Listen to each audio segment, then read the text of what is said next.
Бір ғажайып өлкеде емес осы ғасырда, осы ауылда Еркегүл есімді сүйкімді қыз болыпты. Қазіргі барлық қыздар сияқты оның да қолынан смартфоны түспейді екен. Ернін түштитіп снапчат пен күніне 100 суретке түсіп, әлеуметтік желіге салмаса, көңілі көншімейтін болыпты. Лүпіл мен пікір аз жиналған күні тіпті ас батпай қалатын көрінеді. Тапсырмаларды да интернеттен іздегендіктен ата-анасы оны көбінесе сабақ оқып отыр екен деп алданып қалатын. Сөйтіп күн артынан күн, ай артынан ай өтіп жатады. Ал Еркегүл мен смартфон егіз ұғымға айналып кетіпті. 21 ғасырдың осындай жайма шуақ бір күні Еркегүл аяқ астынан жоғалып кетіпті. Әдепкіде ата-анасы мен бауырлары оны күндегі әдетінше смартфонға үңіліп отырған шығар деп ойлап мән бермеген. Кешкі асқа анасы мессенджерге хабарлама жазып жіберіпті. Еркегүл деп те 6 рет айғайлап та шақырып еді, тым-тырыс. Сол кезде ғана дастархан басында қолына қасық ұстап, тамақты енді аузына ала берген отбасы мүшелері бір-біріне таңырқай қарады. Олар бір-біріне қарап 2 минуттай отырды ғой деймін. Кенет бәрі ақылдасқандай дүр етіп орындарынан тұрып, Еркегүлдің бөлмесіне жүгіріп барды. Есікті әкесі ашты. Оның артынан анасы қарады. Басын қылтитып тете сіңілісі де, мойнын созып жетідегі інісі де, бәрінен құр қалатынын білгенде 3 жасар сіңілісі де қарап тұр. Еркегүлдің дауысы естіледі, өзі жоқ. Құтқарыңдар, анашым, әке, құтқарыңдар. Дауыс қайдан шығып тұр? Шкафтан ба? Жоқ. Төсектің астынан ба? Жоқ. Сабақ оқитын үстелдің үстінен бе? Бұл бір қызық болды ғой. Бәрі жүгіріп барды. Шынымен Еркегүлдің дауысы үстелден шығып жатыр екен. Үстел болғанда, үстел үстінде жатқан смартфонның ішінен шығып тұр. Не қарап тұрсыздар?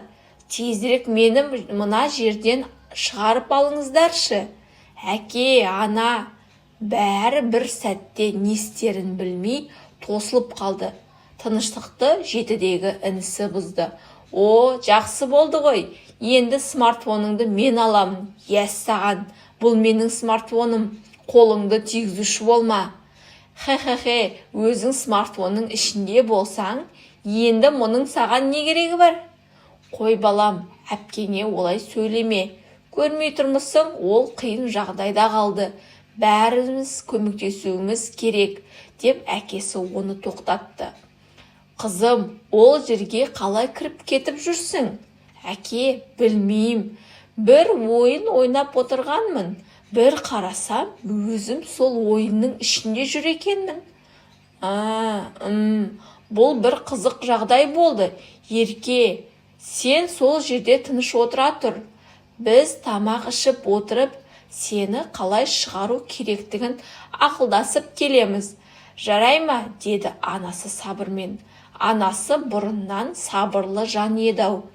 Бұл жағдайды тек ақылмен шешуге болатынын бірден ұқты. Ал ол үшін қарын тоқ болу керек. Әрі салынған тамақ суып қалатын болды. Менше деп жыламсырады Еркегүл. Әпкемді де ас үйге алып барайық та, деді тете сіңілісі. Жай кезде болмашы нәрсеге бір-бірмен таласып сөзге келіп қала бергенімен, оның да әпкесіне жаны ашып кетті. Мейлі, алып жүре ғой.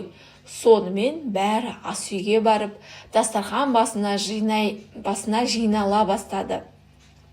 Анасы пісірген дәмді асты бәрі сүйсініп жеп, әрине арасында Еркегүлді қалай шығарамыз деп те ойлап қойды. Алайда әуелі қарын тойғызып алған абзал. Сол кезде не ақыл келеді, не ұйқы келеді. Сіздер мені ұмытып кеткеннен саумысыздар, деп айғай салды бір кезде шыдамы таусылған, әрі қарны ашқан Еркегүл. Әлде бәріңіздің қарныңыз тойып, ұйқыңыз келіп кетті ме? Қызым-ау, о не дегенің? Сені ұмытқан жоқпыз. Қазір әрқайсымыз ойланамыз, деді әкесі сабырмен. Тезірек болсаңыздаршы, деп жыламсырай бастады Еркегүл. Смартфонды қанша серік етсе де, ешкім оның ішінде отырғанды қаламас еді.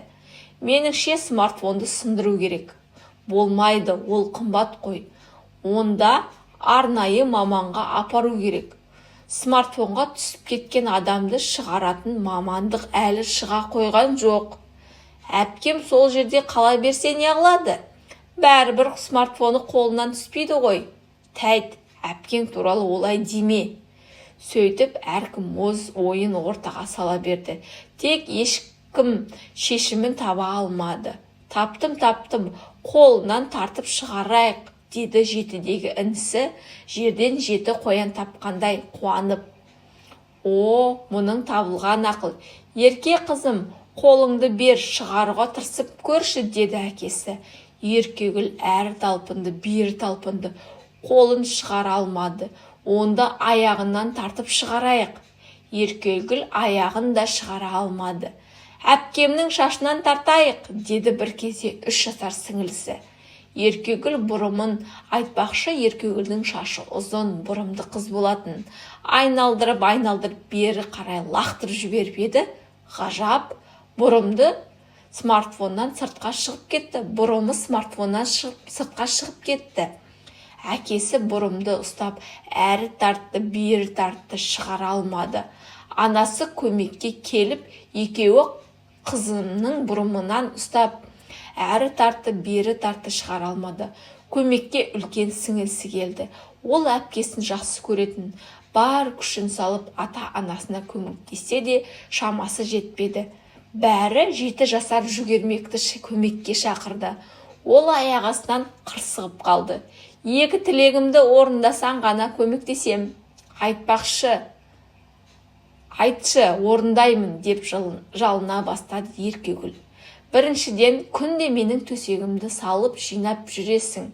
Екіншіден, кітабымды күнде мектепке көтеріп апарасың. Жоқ, сөмкеңді көтере алмаймын, деп бұлқан-талқан болды Еркегүл. Смартфонның экранынан жұдырығын түйіп, сес көрсетіп қойды. Өзімнің де сөмкем зілдей.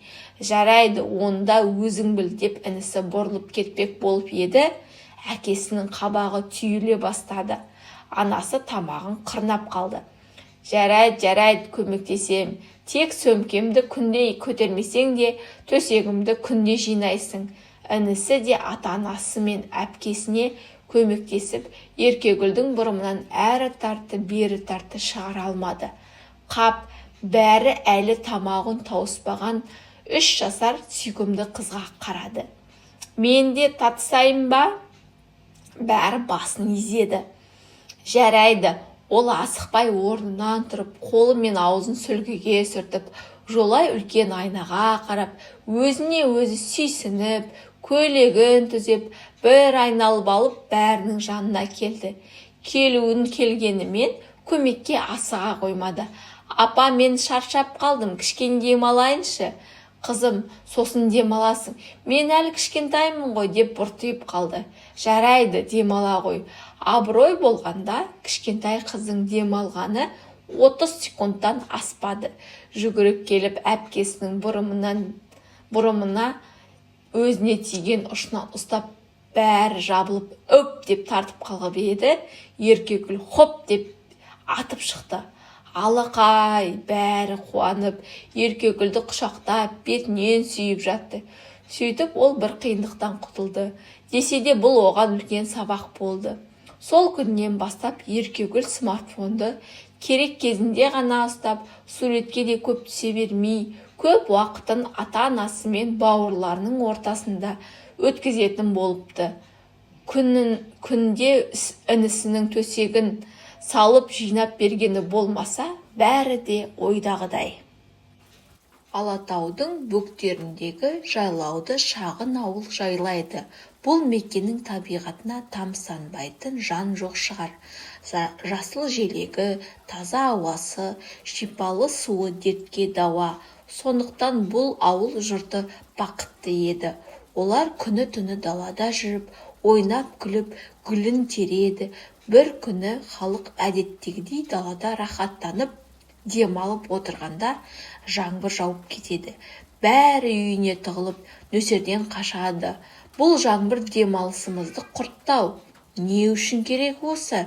Түк пайдасы жоқ су. Тезірек тоқтаса екен деген дауыстар әр жүйден естілді.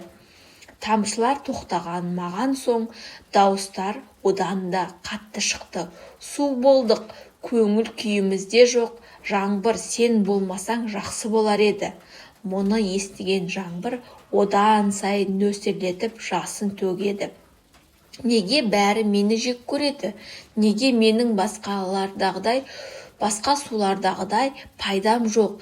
Неге ішетін ауыз су емеспін? Менің суыммен ешкім жуынбайды. Неге адамдарға тек көңілсіздік, мұң әкелемін? Ешкімге керек болмасам, басқаларға жамандық жасағанша мүлдем жаумай-ақ қояйын дейді іштей. Осы ойға бекінген жаңбыр ауылдан жыраққа кетеді. Бұған адамдар, әсіресе балалар қуанып, далаға шығып, алаңсыз серуендейді. Күн артынан күн, ай артынан ай өтеді. Жаңбыр мүлдем көрінбейді. Жаз айы да зымырап өте шықты. Жаңбыр болмағандықтан өсімдіктердің бәрі қурап, күздік егін өспей, өзендер мен көлдердің арнасы кеуіп қалады. Жаңбырсыз табиғат та сұлулығын жоғалтады. Тұрғындар мен жануарлар қатты қиналып, жаңбырды қалай қайтаруға болатынын ойластырады. Бүкіл ауыл Алатауға шығып, жаңбырды қайтарып, жаусын деп көндірмекші болады. Сонда бір кішкентай бала ғана қол шатырын алып шығыпты. Үлкендер оған күліп, жаңбыр жауып тұрған жоқ қой, неге қол шатыр алдың дейді. Сонда бала, біз жаңбырмен сөйлесуге бара жатырмыз ғой. Сіздер қатты сенбесеңіздер де, өзім жаңбыр сөзімізді тыңдарына сенемін депті. Бала сенімі үлкендерге қуат беріп, олар таудың ұшар басына шығып, жаңбырмен тілдеседі. Өз қатесін мойындап, білместік қылып, жаңбырдан жанын ауыртқаны үшін кешірім сұрайды. Жаңбырдың әр тамшысы жер бетіне нендей пайда алып келетінін тізбектей айта бастайды. Жаңбыр молшылық, береке, байлық. Осыны естіп қатты қуанған жаңбыр егіліп жылап жібереді. Кең далаға нөсер жаңбыр сіркіреп құйып кетеді. Жұрт қуанып, бірін-бірі құшақтап, малмандай су болады. Қолшатыр ұстап тұрған баланың үстіне су тимей, жымың-жымың күліп мәз. Табиғаттағы әр нәрсенің өз орны бар. Ештеңе босқа жаратылмаған. Егер әркім өз қадірін білмесе, жаңбыр сияқты қайғырып өтуі мүмкін.